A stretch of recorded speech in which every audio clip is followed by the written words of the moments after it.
take on the Spartans. It was Shenango and Mohawk in an exciting thriller at Mohawk's new stadium. We'll take a look at that ball game when the football recap continues.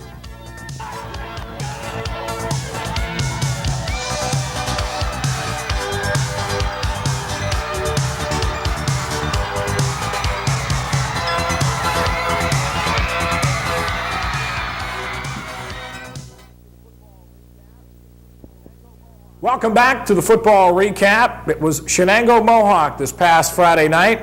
The Warriors dedicated their new field. And believe me, as the old saying goes, it ain't over till it's over. Early in the ball game, it was Shenango taking it right to the Warriors. Jeff Swiner picking up a couple of yards on that play. Shenango rushed for 284 yards in the contest. Scott Johnson picking up good yardage there. It would be the Wildcats who strike first in the first quarter of play. Quarterback Chris Dibley to Scott Johnson. Johnson's able to find a hole, comes all the way back, reverses his field. Johnson goes 54 yards for the touchdown, and Shenango takes an early 7-0 lead over the Mohawk Warriors. The Wildcat defense also played extremely well, especially in that first quarter of play. Jeff Swiner picked off a Paris Nasira pass, and Shenango with the football. Chris Dibley under center for the Wildcats as Dibley wasted no time, hits a wide open Eric Hall, nobody near Hall, touchdown Shenango, and the Warriors are shell-shocked after that bomb from Dibley to Eric Hall, as now Shenango with Dibley's conversion holds a 14-0 first quarter lead. But if you are going to fall behind in the first quarter by that 14-point margin.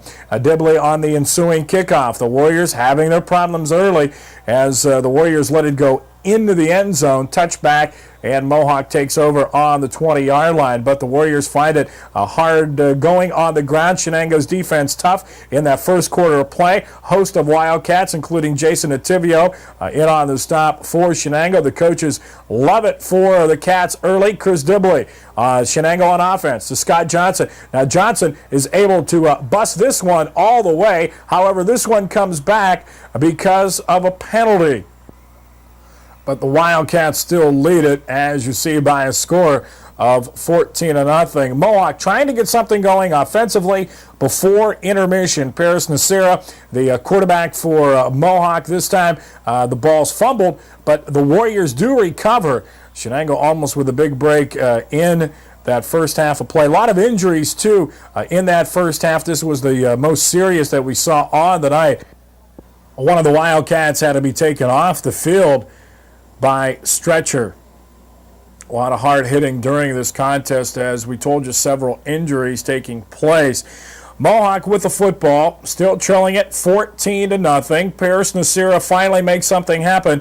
A great run here. He's able to get outside, tightrope the sideline, and take the ball to the 5-yard line. Then on the following play, Nasira would do it again on the keeper. Nasira keeps it, goes in from 5 yards out. Mohawk breaks into the scoreboard, now trails Shenango going into intermission 14-7, as the conversion is good, with Shenango taking a 7-point lead into the locker room at halftime.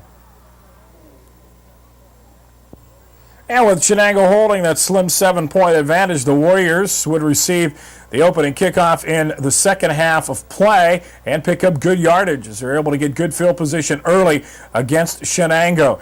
Mohawk with the momentum, scoring right at the end of the first half. Again, Paris Nasira, the quarterback, pitch to Craig Dongia. Dongia is able to pick up a couple of yards on the play. Second down situation for Mohawk. Nasira on the keeper, picks up big yardage inside the 40, is able to take it close to the 30-yard line.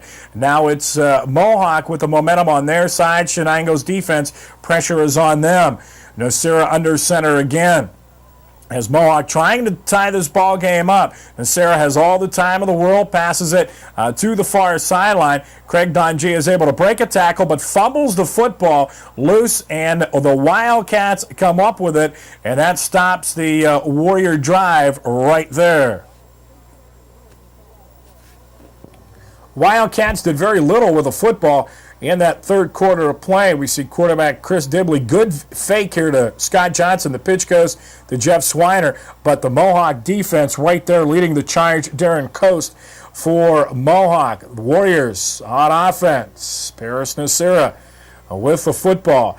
Nice pass here, picking up big yardage to the near sideline. Mike Comesso. Comesso picks up big yardage for Mohawk, and the Warriors in business offensively. They still trail it to this point. Remember, 14-7.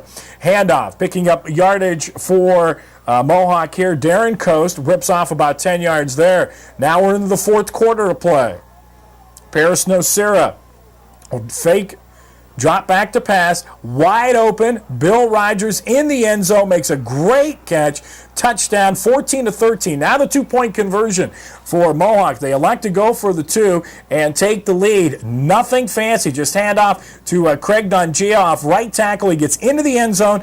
Now Mohawk, for the first time on the night in their new field, takes a 15-14 lead against Shenango. Still plenty of time left in the football game for the Wildcats. And here on the ensuing kickoff, Shenango will come up with good field position. Roger DeCarbo is able to bring it out for the Wildcats close to midfield and near Warrior territory. Now it's time for Chris Dibley and company to get things going. Dibley under center, handoff to Scott Johnson, and Johnson stopped just short of the goal line. He fumbles the ball, in fact, and it's recovered by Mohawk. And it looks like with a little under 7 minutes to play that the Warriors would run out the clock, but Shenango's defense comes up big. Wildcats on offense again. Here comes Jeff Swiner to the near side. Swiner might go all the way down the sideline, knocked out of bounds and inside the 10-yard line. After a 40-yard gain, the Cats in business. Dibley under center, and it would be the man who picked up big yardage all night for Shenango, Scott Johnson. Big hole.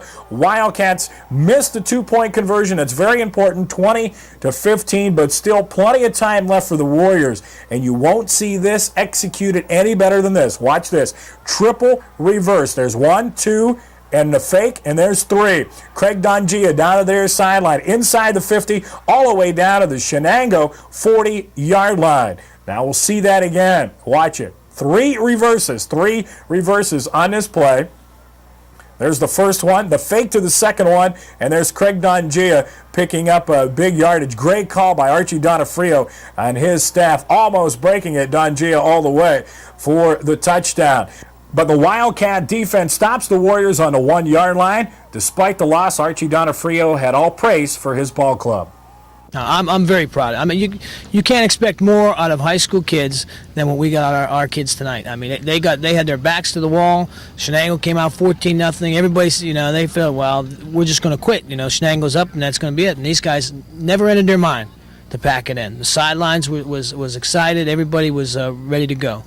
You usually see we've been down, all year.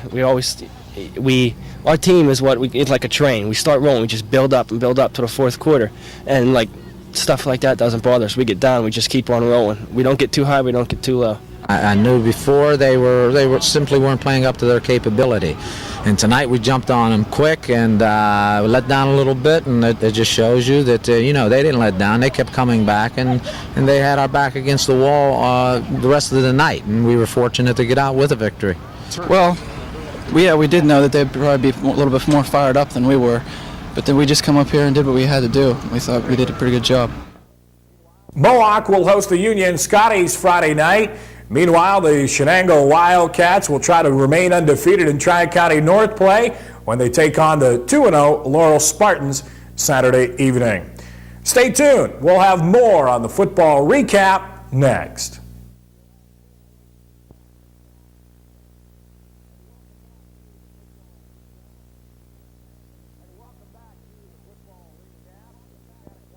And welcome back to the football recap. The Neshannock Lancers will be at home this Friday night. They'll take on the Big Red of West Middlesex.